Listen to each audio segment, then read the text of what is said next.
Hi,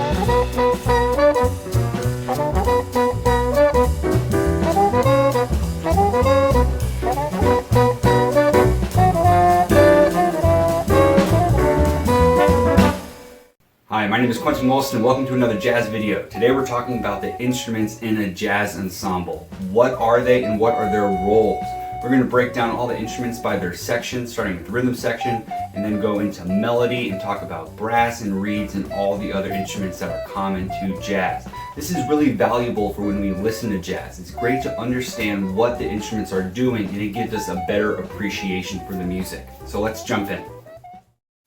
Let's look at the different sections of a jazz band. Whether a big band or a small combo, a jazz ensemble will have a rhythm section. Now don't let that name fool you. That doesn't mean just a group of drummers. A rhythm section is drums, but it's also the core instruments that provide the harmonic or the chord foundation for a band. A rhythm section includes drum set, bass, and some type of chordal instrument like a piano, a guitar, or an organ. Let's look at the drums.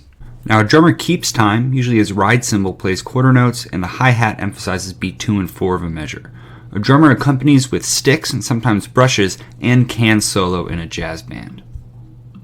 The next rhythm section player we're going to look at is the bass player. Now traditionally a double bass or an upright bass, though sometimes electric bass, the challenge of the bass player is to outline the harmony. Now they are a melodic instrument, so they do so one note at a time. We usually see this with walking bass, but for more on how to outline harmony, check out our jazz solos video.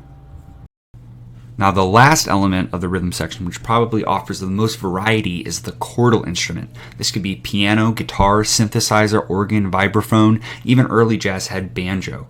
Now what this instrument does is it plays the chords of the song. It provides the harmonic foundation. It's also interesting because all of these instruments can improvise in a melodic way. They can function as soloists. Now we're going to move on to the melody players of a jazz band. These are those single note instruments that make up the melody. Now I don't want to dismiss the contributions of vocalists, and also we've mentioned that some rhythm section players can provide a lot of melody too. Before we go into detail of what type of instruments play melody, let's just talk about what the role is of the melody instrument. Now, first and foremost, they will play the composition. They will play the aspect of the tune that has already been written. The next thing they will do is improvise. They will make up new melodies on top of the structure of the existing composition. For more information on this, check out our Jazz Solos video. Alright, so let's jump in. In jazz, there have been a few groups of instruments that have been more popular than other in the genre's history.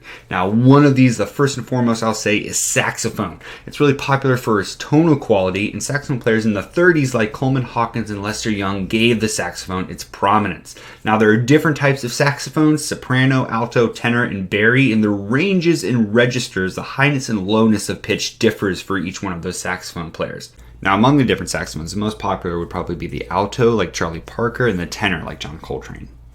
It's also important to mention clarinet. That's one of the reeds that has been really popular in jazz, especially in early jazz in the swing era and the Dixieland era. Players like Benny Goodman and Artie Shaw really put the clarinet on the map, though bass clarinet has also been tried in later jazz with players such as Eric Dolphy. Now the next instrument group we're going to look at is brass, and brass is hugely influential in jazz. Perhaps the two most influential jazz musicians, Louis Armstrong and Miles Davis, were both brass players. They were trumpet players. Trumpet is just up there as the monolith of a jazz instrument. It's high, it cuts through, and like the saxophone, it's capable of a lot of virtuosic passages. Now, in brass, trumpet, cornet, flugelhorn, pocket trumpet, all these are very similar, and they're the high up part of the brass section. Now, below that is trombone. That is in combos, but trombone is most popular in the big band music, and below that would be bass trombone and tuba. Tuba is almost exclusively in early Dixieland jazz, more of occupying a bass role, actually. Now, there have been big instruments in jazz outside of just brass and reeds. Flute, for instance, accordion in gypsy jazz or French jazz. The synth and the electric piano had a huge explosion in the 70s with the fusion era.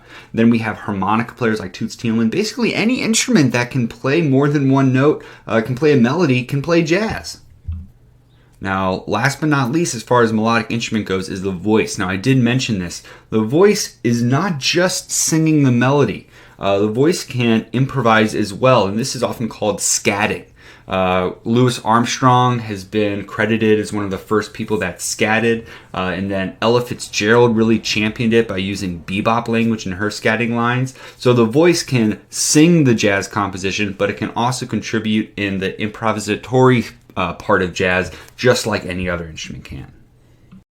All right, so that covers the instruments of jazz. Now I want to add one thing about big bands. In big bands, it's common to have melody instruments like saxophones and trumpets come together to produce chords. This is because they're each individually playing a single note of the chord that, when heard together, produces the harmony. This is much like a choir can have individual voices come together to produce harmony.